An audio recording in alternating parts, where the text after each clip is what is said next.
حسین حسین حسین حسین حسین حسین یا حسین لا قوت الا بالله العلی العظیم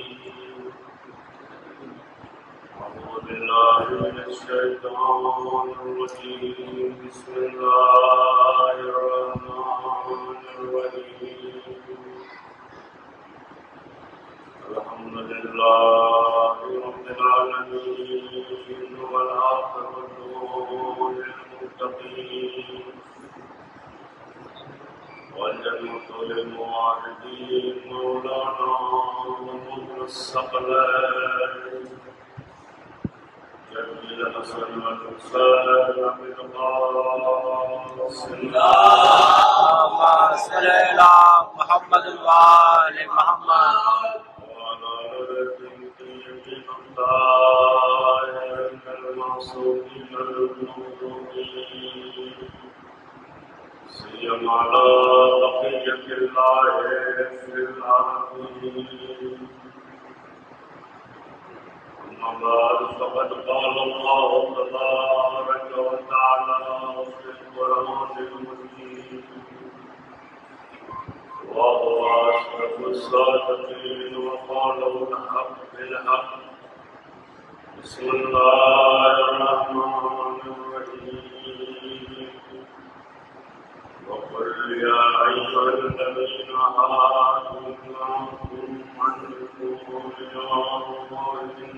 الناس وتمنوا الموت إن كنتم صادقين اللهم صل على محمد وآل محمد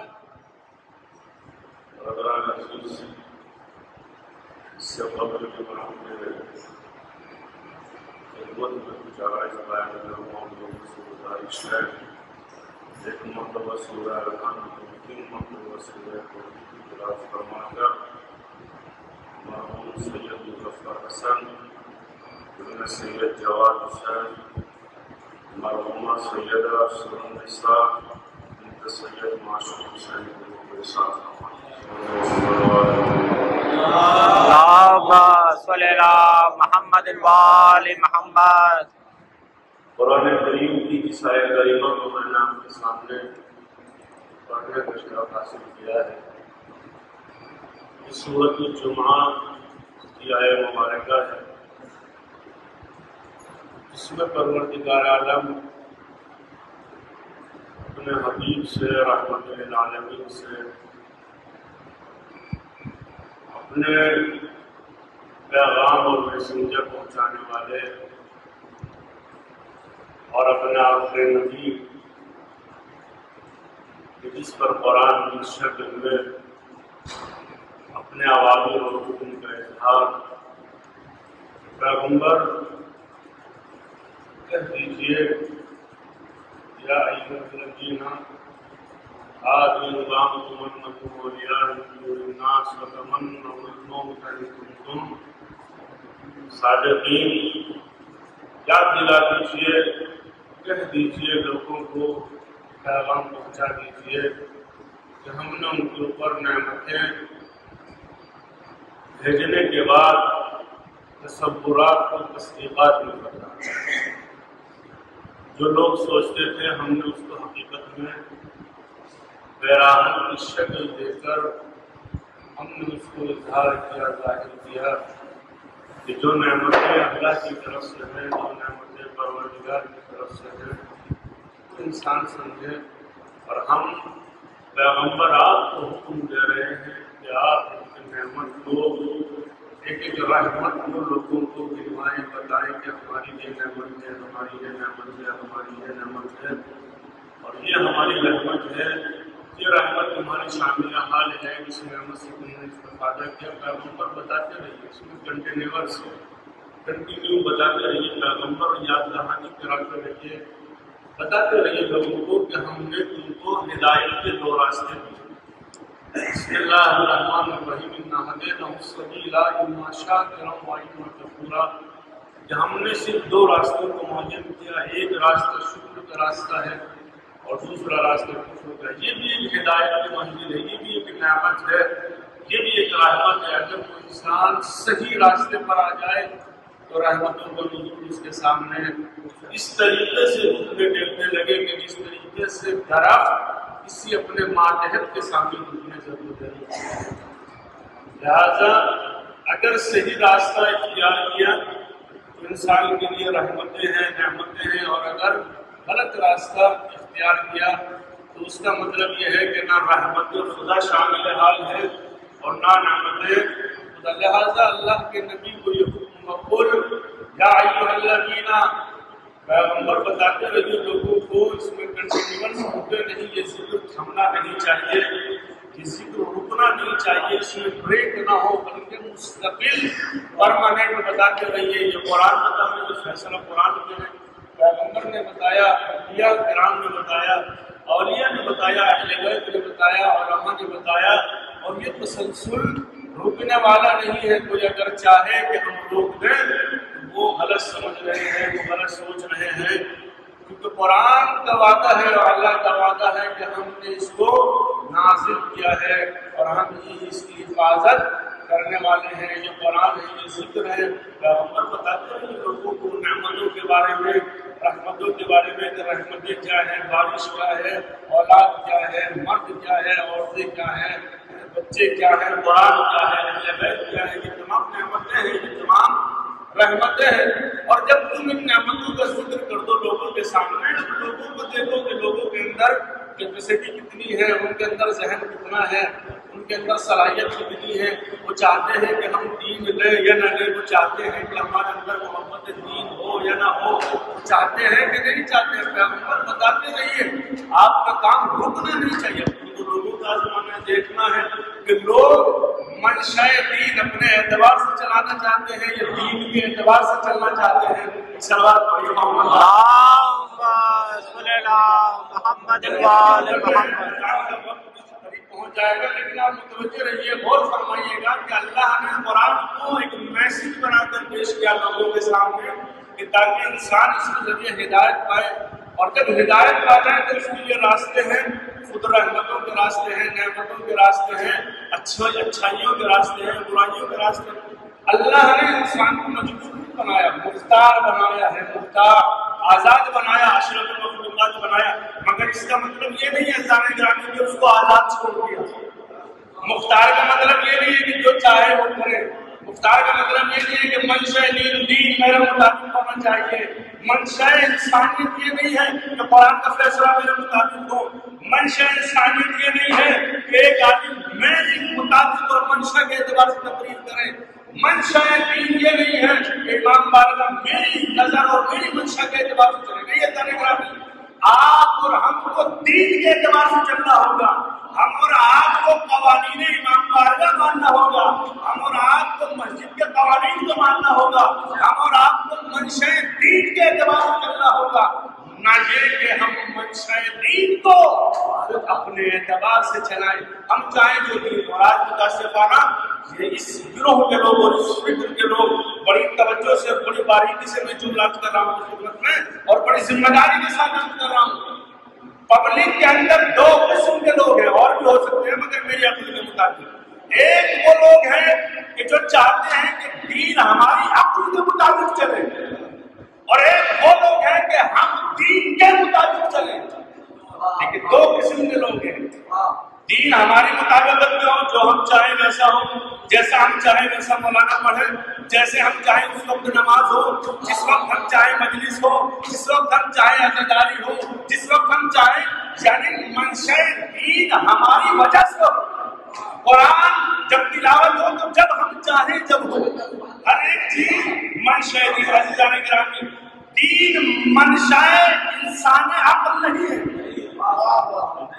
دین عقل منشا نہیں ہے کہ ہم جس طریقے سے چاہیں اور جو ہماری عقل تسلیم کریں، جو ہمارا تصور ہو کہ اللہ کی نعمت ہے، کسی کے اندر طاقت ہے کہ اللہ کے اس نظام کو بدل دے۔ یہ سورج ہے، تو کر سکتا ہے اس میں کوئی بڑھوتری، اس کی رفتار کو کم کر دیا جائے، کم کر دیا جائے۔ چاند کہاں سے نکلتا ہے مغرب سے نکلتا ہے اس کو مشرق سے پکڑ سکتا ہے.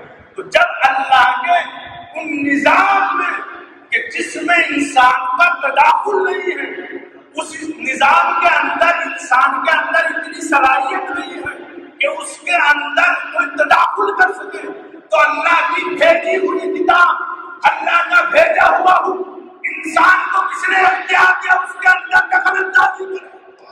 سلوات پڑھیں محمد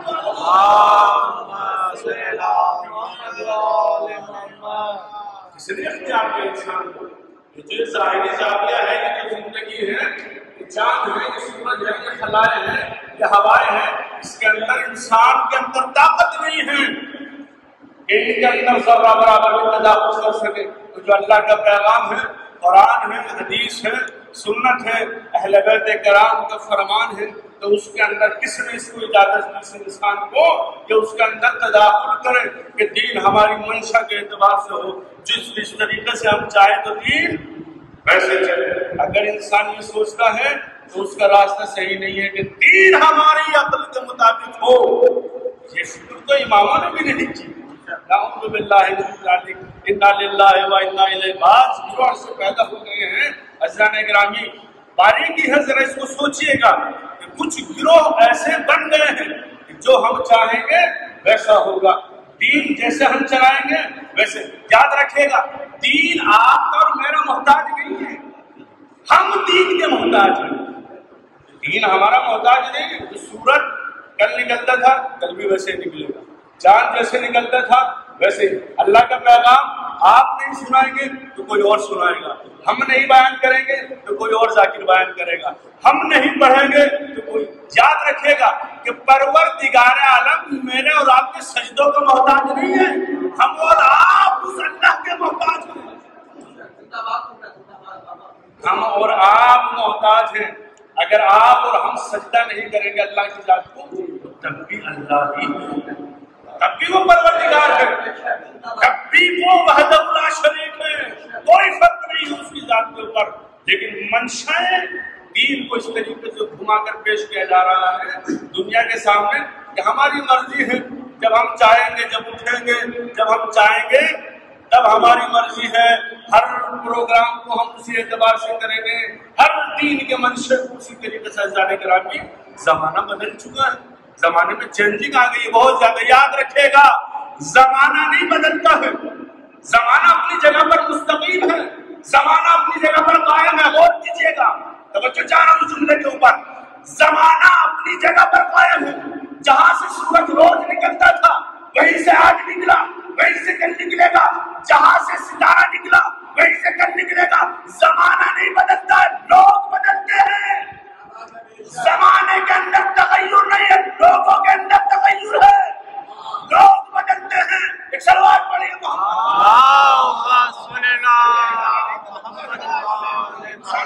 زمانہ بدل گیا، بہت خراب مولانا صاحب، بہت زیادہ خراب زمانہ آ گیا ہے. اور زمانہ بچے ہمارا کہنا نہیں مانتے ہیں، نہ جانے یہ ہو گیا، زمانہ خراب ہو گیا. زمانہ اپنی جگہ پر ثابت ہے، لوگ بدلتے ہیں. ذرا سی کوئی کسی نہ جانے کسی فلم اداکار نے کوئی سین کیا، نہ جانے کچھ کیا، تو بھائی اسٹائل بازار میں آ گیا ہے، اب ویسے ہی کپڑے پہنے جا رہے ہیں. تو زمانہ تو ویسا ہی ہے، بدل تو آپ رہے ہیں. اب ہیئر اسٹائل بدل گیا ہے، ابھی بال ایسے کٹے تھے تو کل صبح میں ایک دوسرا اسٹائل ہے. ملک الموت پہچان بھی نہیں پا رہا ہے کہ شام میں کچھ تھے، اب صبح میں کوئی اور اسٹائل ہے. استغفر اللہ. اور سنیے گا، ہنسنے کی بات اپنی جگہ پر ہے، مگر زمانے میں کوئی چینج نہیں ہوتی. انسان چاہتا ہے متغیر ہوتا ہے، کہ انسان بدلتا ہے. ابھی بچپنا ہے، کچھ دن کے بعد جوانی ہے، جوانی کے بعد بڑھاپا ہے، اور بڑھاپے کے بعد انا للہ و انا الیہ راجعون. یہ ہمارا منشا ہے. لہٰذا میں نے جس آیت کریمہ کو پڑھا کہ پیغمبر نعمتوں کو یاد دلائیے، رحمتوں کو یاد دلائیے، بتاتے رہیے. اور جب آپ بتا دو ان نعمتوں کو، رحمتوں کو تمام کا ذکر، تو بعض لوگ ایسے ہوں گے جو ان نعمتوں کا اقرار کریں گے، تو بعض لوگ ایسے ہوں گے جو ناشکری کریں گے. میرے پاس سے کچھ نہیں مولانا صاحب، بڑی پریشانی ہے، یہ ہو گیا ہے، وہ ہو گیا، تھوڑا سا امتحان آ جائے کسی کو ذرا سا اگر تھوڑا سا بخار آ جائے، ذرا سا بخار آ جائے اور وہ ڈاکٹر کے پاس جائے اور جانے کے بعد ٹیبلٹ لے اور وہ آرام کرے، کیونکہ بدن کی بھی جو کیپیسٹی ہوتی ہے، قوت ہوتی ہے، ہو سکتا ہے ہاضمہ نہ کر پائے، حد سے زیادہ دوائی وہ کام نہیں کرتی۔ اب اس کے بعد مولانا صاحب یہ ہو گیا، ہمارا بخار نہیں اتر رہا ہے، نہ شکر، ایسا نہیں دوسرے کو دکھانے کے لیے بات، سب لوگ نہیں، بعض لوگ نہ شکری پر نہ شکری کر رہے ہیں۔ اور اس سے بڑے کم شکر گزار ہونا چاہیے انسان کو کہ آپ صحیح طریقے سے سانس لے رہے ہیں، آپ چل رہے ہیں، لیکن انسان پوری زندگی سب کام کرتا ہے، انسان پوری زندگی پیسہ کماتا ہے، علم حاصل کرتا ہے، بچوں کی پرورش کرتا ہے، جوان کرتا ہے، ہر کام کرتا ہے، مگر آخر میں جب اس کی زندگی اس لیال پر پہنچتی ہے اور ایک آخری انا للہ کے مرحلے میں پہنچتا ہے تو آخر میں دیکھتا ہے کہ میں خالی ہوں، بالکل کچھ بھی میرے پاس نہیں ہے۔ اس کی وجہ کیا ہے؟ اس کی وجہ یہ ہے کہ حقیقت انسان کو سمجھنے کے لیے اس نے وقت کو ضائع کیا ہے۔ حقیقت انسان کیا ہے؟ حقیقت انسان کیا اس نے ضائع کیا۔ اگر وہ حقیقت انسان کو سمجھتا تو یہ نوبت نہ، لہٰذا نا شکری کر رہا ہے کہ میرے پاس کچھ نہیں۔ مولانا صاحب کی امتحان، کبھی کبھی انسان کو پروردگار عالم دے کر امتحان لیتا ہے اور کبھی کبھی نہ دے کر امتحان لیتا ہے، دونوں جملے ہیں، کبھی دے کر امتحان، کبھی نہ دے کر امتحان۔ ایک انسان کو مال دیا پروردگار عالم نے، دوسرے انسان کو نہیں دیا، دونوں سے امتحان ہے۔ جس کو دیا ہے، توجہ چاہ رہا ہوں، جس کو دیا ہے اس کا امتحان یہ ہے کہ دیکھنا چاہتا ہوں کہ تو خیر و خیرات کتنا کرنے والا، دیکھنا یہ ہے کہ تم غریبوں کا حق دیتے ہو کہ نہیں دیتے، اور جس کو نہیں دیا اس کا امتحان یہ ہے کہ دیکھنا یہ چاہتا ہوں کہ تیری رضا میری رضا کے مطابق ہے یا نہیں ہے۔ دونوں کے لیے امتحان، دے کر بھی امتحان۔ اللہ کا کوئی بھی امر منشاء الہی سے خالی نہیں، ایک انسان کو دیا اور دینے کے بعد اب اس کا امتحان شروع کہ تمہاری خیر و خیرات کتنی ہے، غریبوں کی مدد کرتے ہو، یتیموں کی مدد کرتے ہو، اللہ کی راہ میں خرچ کرتے ہو، امام بارگاہوں میں مساجد میں خرچ کرتے ہو، یہ اس کا امتحان۔ اور جس کے پاس نہیں ہے اب وہ بیچارہ دروازے پہ کھڑا ہوا ناشکری کر رہا ہے۔ نہیں، ضروری نہیں ہے کہ ہر بار نہ دینا وہ ناشکری کہلائے کہ نہیں پروردگار، یعنی وہ انسان اچھا ہے میں انسان اچھا نہیں ہوں، فکر غلط ہے۔ یہ امتحان انسان دونوں طریقے سے انسان لیتا ہے، ایک دے کر امتحان، کبھی اولاد دے کر امتحان، کبھی اولاد نہ دے کر امتحان، دونوں طریقے سے امتحان ہے۔ ایک طریقے سے امتحان وہ زاویہ خود انسان کا کہ انسان کس طریقے سے، کیونکہ اللہ نے نعمتیں دی ہیں، اللہ نے رحمتیں دی ہیں، کل سوال ہوگا کہ تم نے استفادہ کیسے کیا۔ بارش ہم نے برسائی تھی تو تم نے استفادہ کیسے کیا، ہم نے سورج کو بنایا تو تم نے استفادہ کیسے کیا، ہم نے چاند کو بنایا تو تم نے استفادہ کیسے کیا، ہم نے زندگی دی تو تم نے استفادہ۔ یہ زندگی بہت قیمتی زندگی ہے، اسی لیے اللہ نے کہا فَتَمَنَّوُا الْمَوْتَ إِن كُنتُمْ صَادِقِينَ۔ کتنے لوگ ایسے ہیں تم میں جو موت کی تمنا کرتے ہیں، فَتَمَنَّوُا الْمَوْتَ إِن كُنتُمْ صَادِقِينَ، اگر سچے ہو تو موت کی تمنا کرو۔ کتنے لوگ ایسے ہیں، کتنے لوگ ایسے ہیں کہ جو موت کی تمنا کرتے ہیں، اگر کسی نے دعا کر بھی دی اپنے گھر میں اتفاقاً تو یہ تو کنفرم ہے کہ بیوی سے تو لڑائی، ابھی تم نے کیا کیا ہے، ابھی تو انہوں محمد کے لیے کیا کیا ہے، ابھی گھر نہیں بنایا ہے، ابھی فلیٹ نہیں بنایا ہے، یہ تب سوال ہوں گے۔ ابھی سے جا رہے ہیں، ابھی تو آپ جوان ہیں۔ موت جوان اور بڑھاپا نہیں دیکھتی ہے، موت دیکھتی ہے سلیقہ زندگی۔ اگر زندگی اچھی گزری تو موت جلدی آ جائے گی، یاد رکھیے گا۔ اگر زندگی اچھی ہے وَتَمَنَّوُا الْمَوْتَ إِن كُنتُمْ صَادِقِينَ، اگر سچے ہو تو موت کے لیے کیا کیجئے، دعا کیجئے۔ اس کا مطلب نعوذ باللہ من ذالک، جو لوگ دعا نہیں کرتے ہیں اپوزٹ میں جملہ لے کر آئیے گا، جو لوگ دعا نہیں کرتے ہیں اس کا مطلب وہ جھوٹے نہیں ہسانے گرانے۔ فَتَمَنَّوُا الْمَوْتَ إِن كُنتُمْ صَادِقِينَ، اگر تمہارے اندر سچائی ہے، اگر تم سچے ہو تو موت کی تمنا کرو. کتنے لوگ ہیں کیا 1%، 2%، 3%، 4%؟ اکثر لوگ مرنا نہیں چاہتے ہیں، مگر ٹھیک ہے مرنا نہیں چاہتے، مگر بچے گا بھی کوئی نہیں. جب یہ آئے گی، اور جملہ آسانی سے عرض کر دوں آپ کی خدمت میں تاکہ میرے جوان دوست بھائی بیٹھے ہوئے ہیں، جب موت کا ملک الموت فرشتہ آ جاتا ہے تو سب راڈار لگے رہ جاتے ہیں. سمجھ رہے ہیں آپ؟ جتنے راڈار لگے ہوئے ہیں زندگی کے، جتنے بھی ماں بہن، پیسہ دولت، بیمارستان، ہاسپٹل، تمام چیزیں، بینک اکاؤنٹ، سب چیزیں، ملک الموت آیا فرشتہ، جتنے راڈار تھے سب نے کام کرنا بند کر دیا.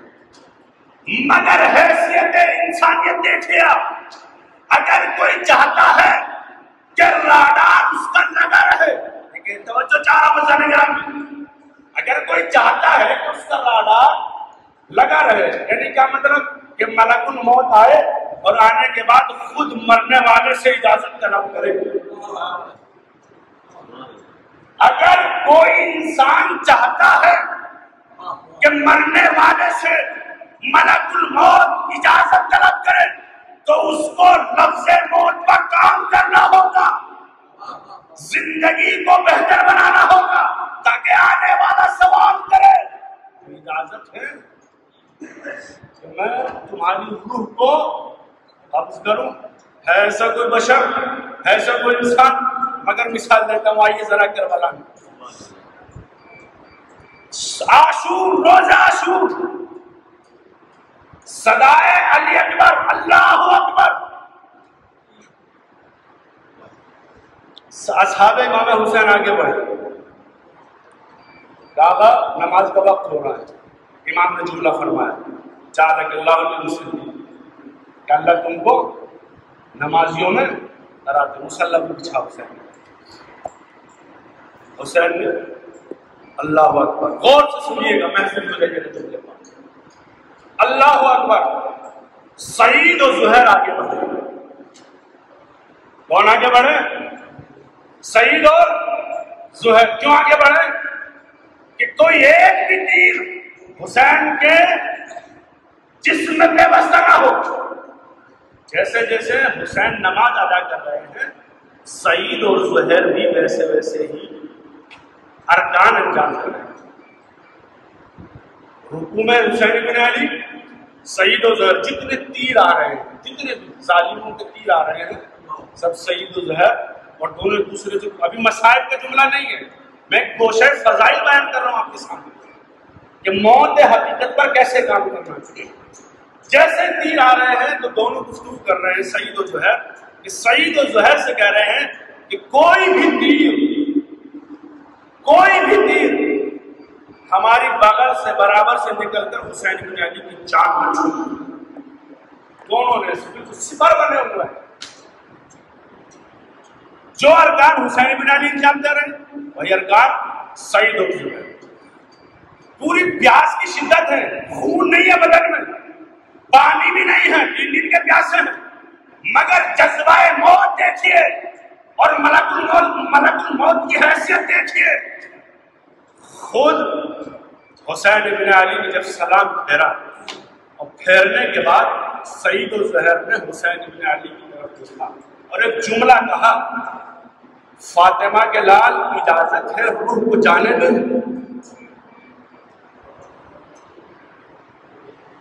فاطمہ کے لال اجازت ہے روح کو روکے رکھیں یا روح کو جانے دیں.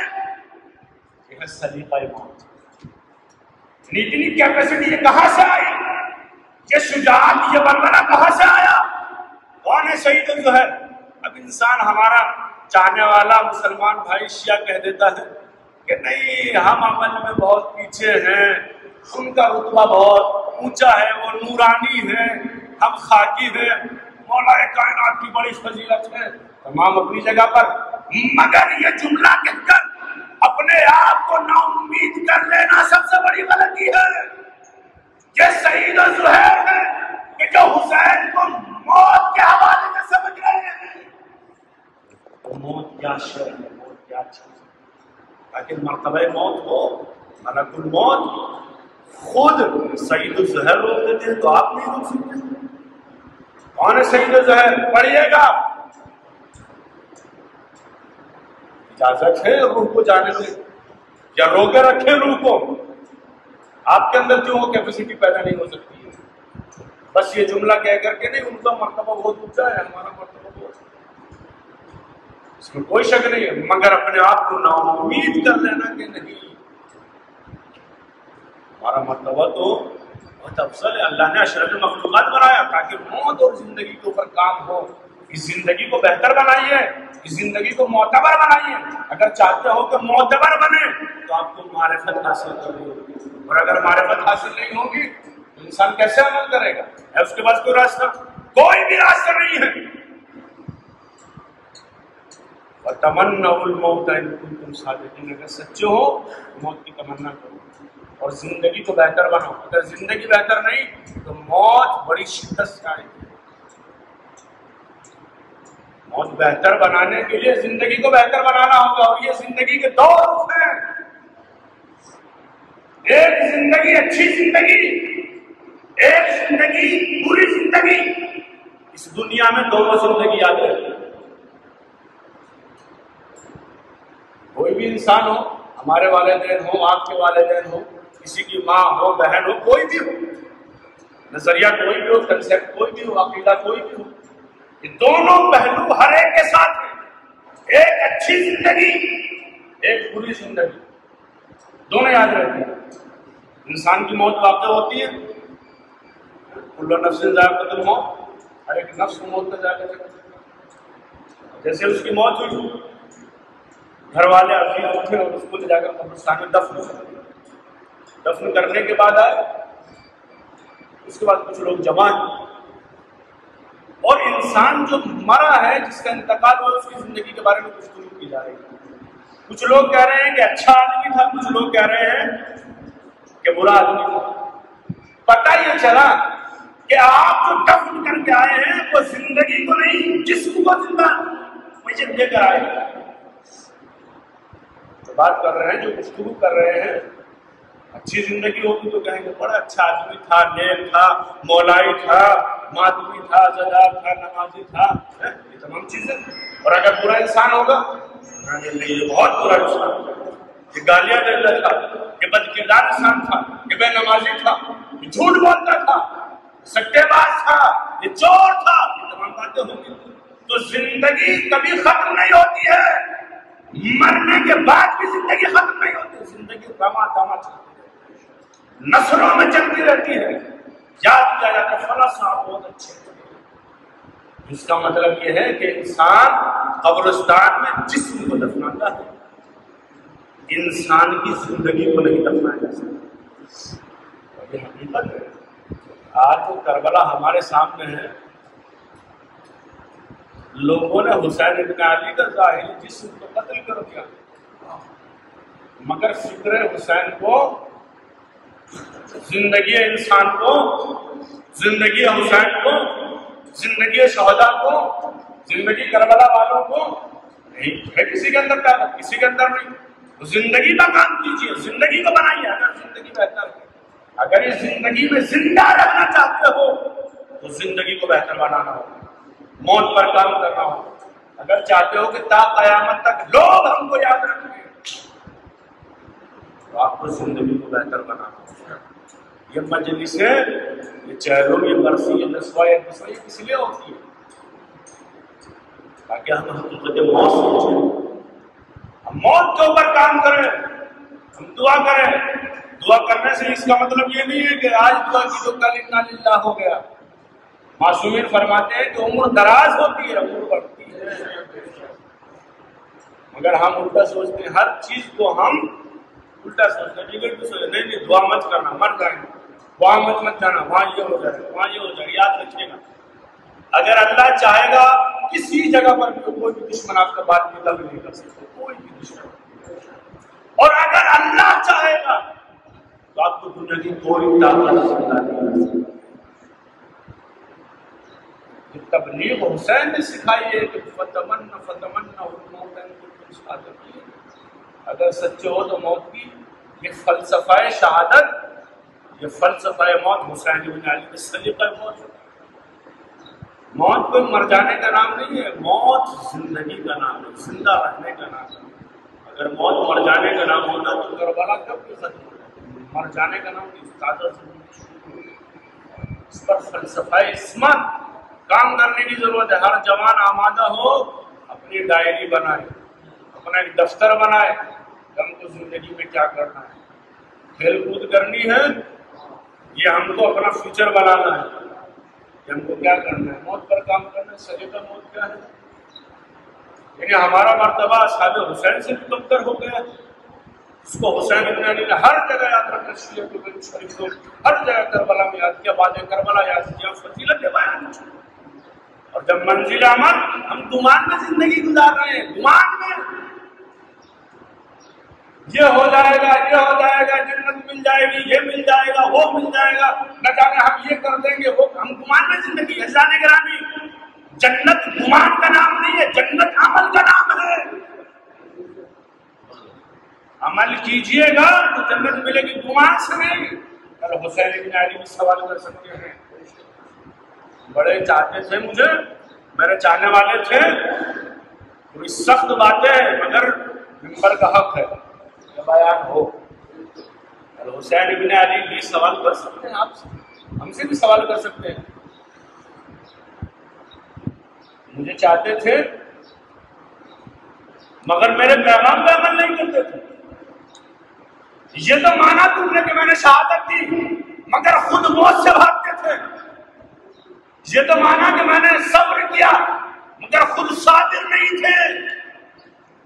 سوال ہے کیوں نہیں کر سکتے؟ چاہنے والا کر سکتا ہے، آپ بھی کرتے ہیں، جو آپ کے چاہنے والے ہوتے ہیں آپ کرتے ہیں کہ نہیں کرتے؟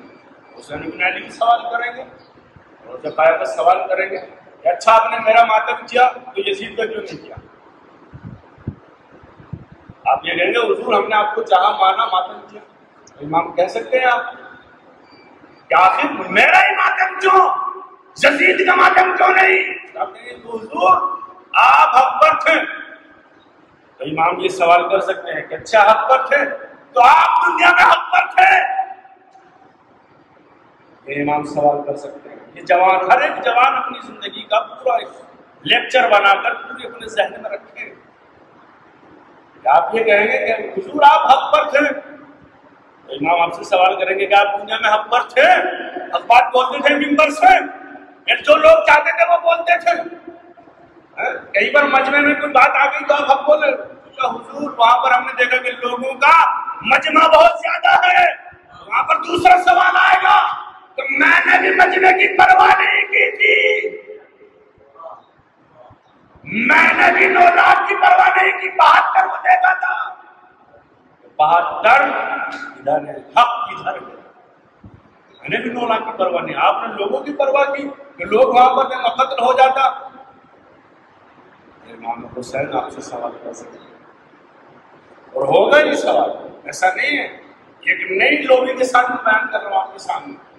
اور حضور آپ حق پر تھے، اچھا حق کو ماننے والے تھے، اچھا آپ نے یہ سنا کہ میں نے سجدے میں سر کٹایا کہ ہاں حضور آخری وقت میں آپ نے سجدہ کیا، تو آپ نے کیا کیا؟ میں نے صرف مجلسیں کی اور اس کے علاوہ ضروری کے جلوس یہ فرق کہ نماز پڑھی تھی، نماز پڑھتے تھے تو حضور جمعے کی کبھی کبھی یا عید کی پڑھ لیتے تھے۔ اچھا مجھے مانتے ہو تو میں نے سجدے میں کیا اور خود سال بھر میں ایک بار نماز پڑھتے تھے، واہ! ایک سوال سوچیے ذرا، اسلام میں شکریہ بہت سوچیے گا۔ یہ مجلسیں درس گاہ ہیں، یہ مجلسیں یونیورسٹی ہے، مجلسیں انجوائمنٹ نہیں ہے۔ اذان گرامی، اگر کوئی انسان یہ سوچتا ہو کہ انجوائمنٹ ہے غلط سوچ ہے۔ وہ مقصد حسین کو فوت کر رہا ہے۔ حسین کا مقصد کیا ہے؟ تاکہ لوگ اور انسانیت قائم دائم انسانیت بچے، اس انسانیت کو جینے کا سلیقہ ملے کہ ہم کیسے اس دنیا میں زندہ رہیں۔ لوگ ہزاروں لوگ آتے ہیں، زندہ رہتے ہیں، ان کی زندگی کو یاد کیا جاتا ہے، مر جاتے ہیں، چلے جاتے ہیں، لیکن حسین ابن علی نے اس موت پر ایک ایسا کام کیا کہ تا قیامت مگر تیار ہو جائیے. یہ سب سوال حسین ابن علی آپ سے اور ہم سے کریں گے کہ آخر آپ مجھے ہی کیوں چاہتے تھے, مجھے تو کیوں نہیں چاہتے. سوال اس کے بعد میں آپ اور ہم جا کر جو بھی دعا اور منشا گمان کی منزل میں رکھتے ہیں وہ الگ مسئلہ. اہل بیت رحم دل ہیں, اللہ بھی رحمان ہے رحیم بھی ہے, مگر اللہ رحمان سب کے لیے رحیم سب کے لیے نہیں ہے. اہل بیت بھی رحیم سب کے لیے نہیں ہے, دشمنوں کے لیے رحیم نہیں ہے, منافقوں کے لیے رحیم. آج ہم اور آپ سنورنے کی بات ہے, لڑنے کی بات ہے کہ ہم موت کو جانیں, ہم زندگی پر کام کریں. اگر زندگی بہتر ہے تو لوگ آپ کو یاد رکھیں, اور اگر زندگی بہتر نہیں ہے تو آپ کی زندگی کی کوئی قدر نہیں کرے. پیسہ کما لینا, عیش اور لہو و لہب کر لینا, یہ زندگی نہیں ہے. فرعون کے پاس ہر چیز تھی, اور ایک جملہ آخر میں عرض کر دوں تاکہ ہمارے جوان نا امید نہ ہو کہ مولانا صاحب نے ایسی بات کی ہے بالکل ہم کو نا امید کرتے ہیں بغیر عمل کے نہیں ہوگا. جنت گمان کا نام نہیں, عمل کا نام ہے. جوان ہمارے نا امید نہ ہو جائیں کہ مولانا صاحب نے 5-10 منٹ کی تقریر میں بالکل نا امید کر دیا. سنیے گا, قرآن کا یہ صاف فیصلہ ہے کہ ہر ایک قوم کو, ہر ایک گروہ کو اس کے امام کے ساتھ بلائے, اس کے امام کے ساتھ. اگر امام اچھا ہوگا تو قوم کی نجات ہو جائے گی, اور اگر امام برا ہوگا تو قوم کتنی بھی اچھی ہو غرق ہو جائے گی. اللہ نے قرآن میں یہ فیصلہ سنایا. جیسے فرعون اور جناب موسیٰ کی قوم, کیا فرعون کی قوم میں سارے برے انسان تھے؟ نہیں. کیا جناب موسیٰ کی پوری قوم میں سارے کے سارے اچھے انسان تھے؟ لمحہ فکریہ دے رہا ہوں, توجہ کیجیے گا. نہ جناب موسیٰ کی قوم میں سارے برے, اور نہ ادھر فرعون کی قوم میں سارے اچھے. مگر افسر سے سنیے گا اور دیکھیے گا, بالکل آخری بات عرض کر رہا ہوں آپ کی خدمت میں. جناب موسیٰ کی کتنی قومیں ہیں؟ کتنی قومیں تھی جناب موسیٰ کی؟ آپ تو ایسے کہہ رہے ہیں بھولے بیٹے جیسے آپ کو پتہ ہی نہیں ہے. 12 قومیں. کتنی قومیں تھی؟ 12 قومیں, 12 قبیلے. یاد رکھیے گا, اس کو لکھ لیجیے گا ڈکشنری میں, ہر بات کو کھول کھول کر بیان کرنا پڑتا ہے. 12 قبیلے. کتنے قبیلے؟ 12 قبیلے. جناب موسیٰ کے کتنے قبیلے؟ 12 قبیلے. فرعون پورا قحطانیہ عرب, پورا قحطانیہ عرب 12 قبیلوں میں. ان 12 قبیلوں میں ظاہر سی بات ہے کچھ لوگ خراب بھی ہوں گے اور کچھ لوگ اچھے بھی ہوں گے. اور فرعون کی بھی جو پوری لشکری ہے, پورا جو اس کا سرمایہ داری اور جو پوری اقوام ہے, اس میں بھی کچھ لوگ اچھے ہوں کچھ لوگ برے. ایسے تو ہو نہیں سکتا.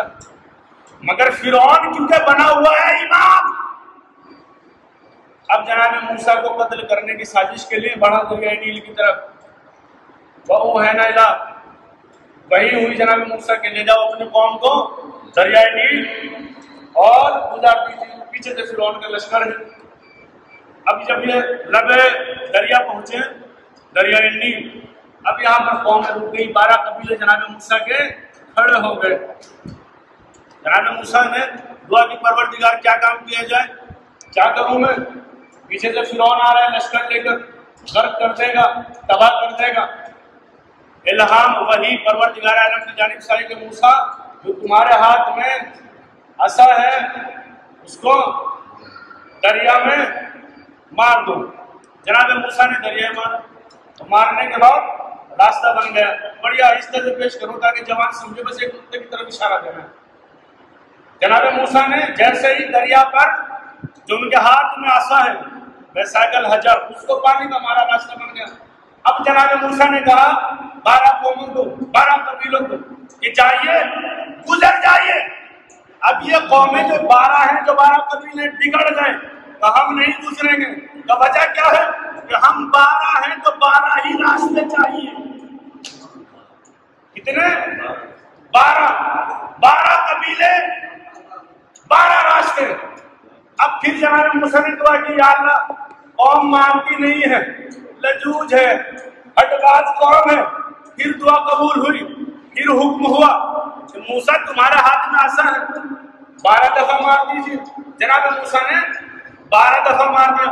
تو اب تو قوم کو گزر جانا چاہیے، مگر اب بھی قومیں نہیں گزر رہی ہے. کہ حضور بات ایسی ہے، 12 راستے بن گئے ہیں، مگر اب راستوں کے اندر ونڈو لگا دیجیے تاکہ ہم ایک دوسرے کو دیکھتے رہیں. اب ان لوگوں نے جو 12 قبیلے ہیں، اب شرط رکھی جناب ٹھیک ہے 12 راستے بنا دیے، اب ان کے اندر ونڈو. کیوں؟ اس لیے کیونکہ ہم ایک دوسرے کا احوال دیکھتے رہیں، کون کیسے جا رہا ہے، کون بھاگ رہا ہے، کون گر رہا ہے، تو ہم دیکھتے رہیں. چلیے جناب موسیٰ نے ونڈو کا بھی انتظام کر دیا کہ اب گزر جائیے. پیچھے سے لشکر ہے فرعون کا، تو 12 راستے بنائے اللہ کے نبی نے 12 قوموں کے لیے. یعنی ایک امام صحیح تو 12 راستے بنائے 12 قوموں کے لیے، گزر گئے. فرعون ایک امام غلط پوری قوم کو برباد کر دیا. ایک سوال ہے آپ جوانوں سے کہ ایک اچھا امام 12 قوموں کو بچا سکتا ہے، تو کیا 12 امام ایک اچھی قوم کو نہیں بچا سکتے؟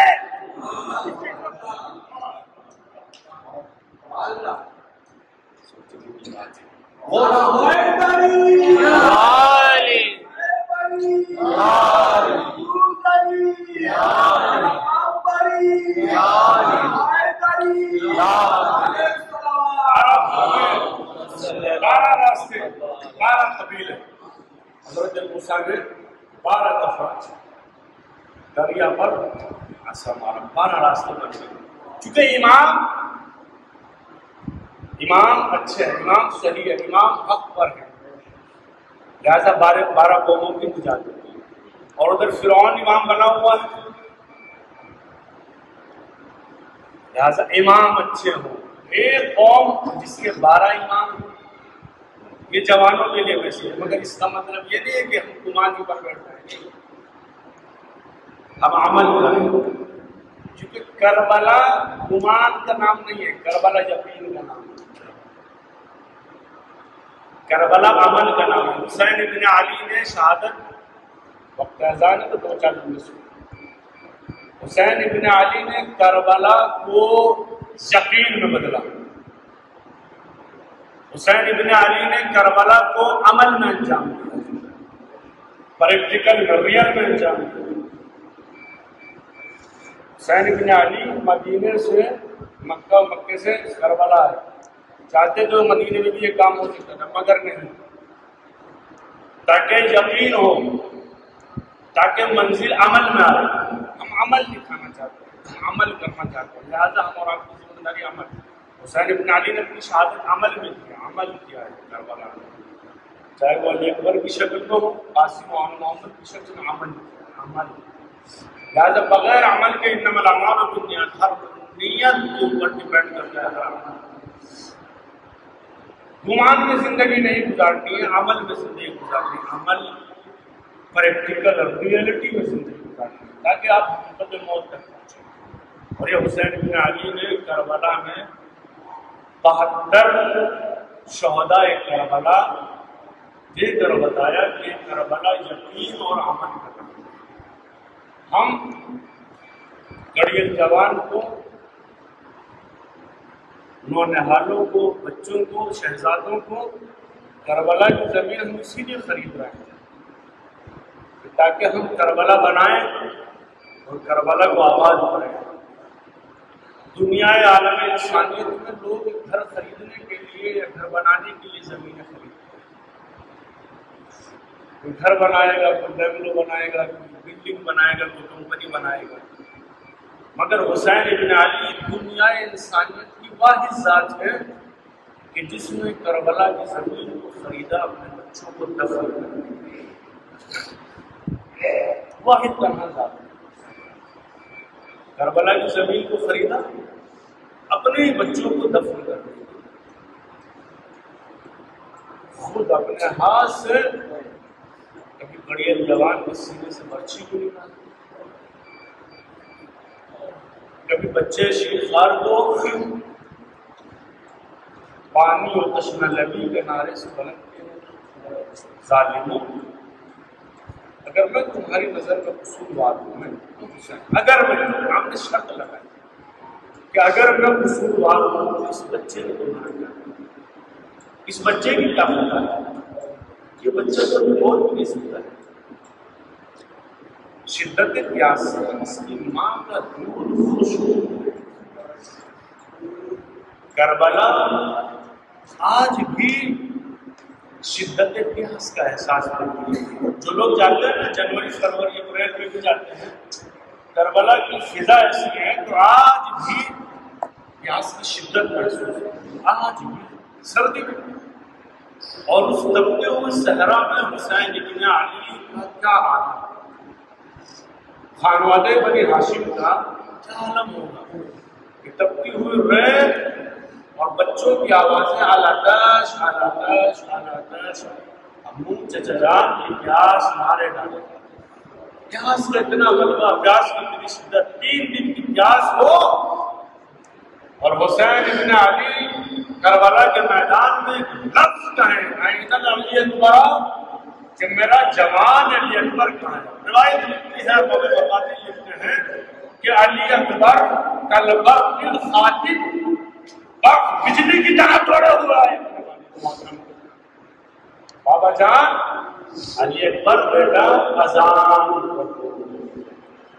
جانتے ہیں 3 دن کی پیاس ہو، شدت پیاس ہو، کڑیل جوان ہو، خون بدن کے اندر بالکل ختم ہو چکا ہے، کتنا خون، 3 دن کی بھوک اور پیاس میں نہ پانی ہے نہ خون ہے جسم میں، اور اس کے بعد علی اکبر نے مسلح پر اس آداب مسلح پر کس آواز میں کہا ہوگا اللہ اکبر، سوچئے گا جانے گا۔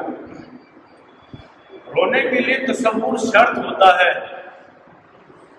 سوچئے گا کہ وہ عالم کیا ہوگا کہ جب علی اکبر نے اپنی پوری جان کو جسم میں اکٹھا کیا ہوگا، پوری جان کو اکٹھا کیا ہوگا جوان علی اکبر نے، اور اس کے بعد کہا ہوگا اللہ اکبر، اور جیسے ہی اکبر نے کہا اللہ اکبر خیموں میں کوہرام مچ گیا۔ اجرکم من اللہ مولا کوئی کم شیوائے خیموں میں کوہرام مچ گیا، اللہ اکبر شبیہ پیغمبر کی آواز، ایسا لگ رہا ہے کہ جیسے پیغمبر کربلا کے میدان میں اذان دے رہے ہو، کہہ رہے اللہ اکبر اللہ اکبر اشہد ان لا الہ الا اللہ اللہم اجعلنا المصلین۔ یہ نمازی ہیں، یہ کیسا نمازی ہیں کہ جن کے اوپر پیاس شدت کی اتنی زیادہ ہے، بھوک اتنی زیادہ ہے، مگر اللہ کے امر کو زندہ کر رہے ہیں، اللہ کے حکم کو زندہ کر رہے ہیں۔ بہنوں کی چادریں چھن جائے تو چھن جائے، گھر ڈوب جائے تو ڈوب جائے، جوانوں کے سینے میں برچھی لگ جائے تو لگ جائے، پیاسا سر شہید ہو جائے تو ہو جائے، مگر خدا کا دین بچ جائے، خدا کا یہ حکم بچ جائے کہ حسین ابن علی پیغام دے رہے ہیں۔ یہ کربلا کا میدان ہے، 72 شہداء کے لاشوں کے اوپر سے گزارا گیا، شہداء کربلا کے۔ ہاں عزادارو، ایک بہن کی مجلس ہے، ایک مرحومہ کی مجلس ہے، بڑی خوشحالی سے ہم مجالس کرتے ہیں، ہم غم مناتے ہیں، ہم اپنے مردے کو غسل و کفن بھی دیتے ہیں، ہم اپنے مردے کو نہلاتے بھی ہیں، تمام خوش و خوشحالی سے تمام لوگ آتے ہیں، جنازے میں شرکت کرتے ہیں، کاندھا دیتے ہیں، قبر تک پہنچاتے ہیں، مگر ذرا کربلا میں آئیے، حسین ابن علی کا جنازہ 3 دن تک بے دور و کفن کربلا کی خاک پر سرحا سے چلے سجا حسین